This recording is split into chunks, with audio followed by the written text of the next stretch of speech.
Want to fix Hexing Meter Failed to connect? This video will show you the simple tricks to get your meter working. Let's dive in. First things first, a hexing meter failing to connect, e.g., smart meter, electricity meter, usually indicates a problem with its power supply, signal strength, or a temporary network outage. Now, the easiest fix is to check the power supply to your hexing meter. Ensure it's properly plugged in and receiving power. If it's a battery-powered device, check or replace the batteries. Next, if your meter relies on a wireless connection, like Wi-Fi or a cellular signal, and check its signal strength. Ensure it's within range of its communication hub or has a strong cellular signal. Obstructions can interfere. You'll also want to restart the meter if possible.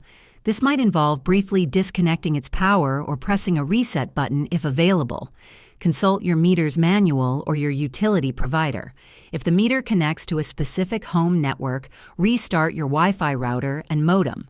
Unplug them for about 60 seconds, then plug them back in.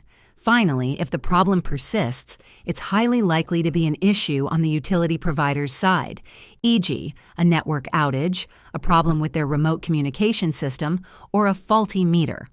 You'll need to contact your utility provider's customer service and inform them of the hexing meter failed to connect error. Provide them with any error codes or lights you see on the meter. If this helped you out, hit that like button, subscribe for more smart device tips, and let me know in the comments what you want to see next.